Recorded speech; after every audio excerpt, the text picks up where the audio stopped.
अस्सलाम वालेकुम नाजरीन, उम्मीद करता हूँ कि आप सब खैरियत से हैं। यूएस ऑयल के एनालिसिस करेंगे और आप लोगों को समझाने की कोशिश करूंगा कि यूएस ऑयल में हमें आज के दिन क्या मूव नज़र आ रही है, किस तरह हमने अपनी ट्रेड को मैनेज करना है। देखिए फ्रेंड्स, ये एक बड़ा ही स्ट्रॉन्ग रेजिस्टेंस एरिया है जहाँ से ऑयल रिजेक्शन ले रहा है और इसको हमने किस तरह देखना है, किस तरह से इसमें सपोर्ट और रेजिस्टेंस एरिया को मार्क करना है। यहाँ से हम इसे पकड़ेंगे, ये वाला एक इसका रेजिस्टेंस एरिया है, स्ट्रॉन्ग रेजिस्टेंस एरिया, और ये एक ट्रेंड लाइन का एरिया यहाँ से बनता है। देखें फ्रेंड्स, आप थोड़ा गौर से समझने की कोशिश करेंगे तो आपको वाज़िया समझ आएगा। ये देखें, यहाँ से ये एक ट्रेंड लाइन का एरिया है, ये वाला। इस तरह से मैंने इसे मार्क करके अपनी वीआईपी ग्रुप में भी शेयर किया था पहले, और आप देख सकते हैं कि इस ट्रेंड लाइन को ये ब्रेकआउट कर रहा है प्रॉपर।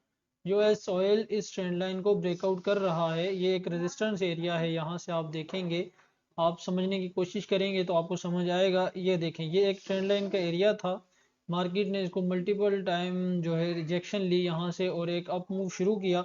अब जिस तरह इसे ये ब्रेकआउट कर रहा है, यहाँ से ब्रेकआउट करे, अगेन इसको रीटेस्ट करे, तो हम यूएस ऑयल को मजीद सेल में आता हुआ देख सकते हैं। फर्स्ट टारगेट हमारे पास कौन सा होगा, कौन सा रेजिस्टेंस एरिया होगा, सपोर्ट एरिया होगा, जहां तक हम ऑयल को आता हुआ देख सकते हैं। फ्रेंड्स, ये वाला एक पॉइंट है हमारे पास जो सपोर्ट एरिया निकल कर आता है।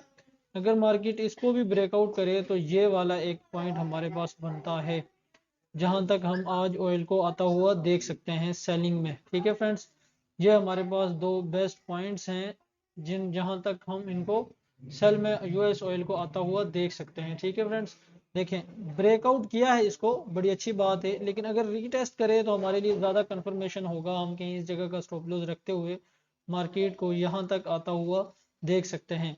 फ्रेंड्स, आपने रीटेस्ट का इंतजार करना है, रीटेस्ट के बगैर एंट्री नहीं पकड़नी। कोशिश करनी है कि प्राइस रीटेस्ट करे, रीटेस्ट करने के बाद ही हम एंट्री करें। अगर इस प्राइस को इसी तरह बंद कैंडल के साथ ब्रेक यहाँ तक आ जाती है प्राइस, तो आपने कोशिश करनी है कि इस पॉइंट को ब्रेकआउट करे एंड रीटेस्ट करे तो हम यहाँ से ट्रेड को पकड़े। देखें, एक लंबी कैंडल बड़े ही प्रेशर के साथ सेल में आ रही है, हो सकता है कि अगली कैंडल यहाँ से ऊपर जाने के लिए तैयारी पकड़ ले।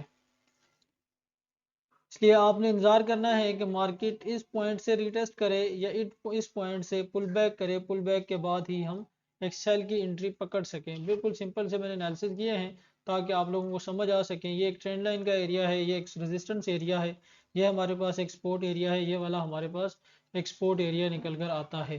पुल बैक पे हमने ट्रेड को पकड़ने की कोशिश करनी है। अगर यहाँ से पुल बैक करे तो फिर यहाँ तक हम अपनी ट्रेड को प्लान कर सकते हैं। फ्रेंड्स, मिलते हैं और नए एनालिसिस में, तब तक के लिए अल्लाह हाफिज़।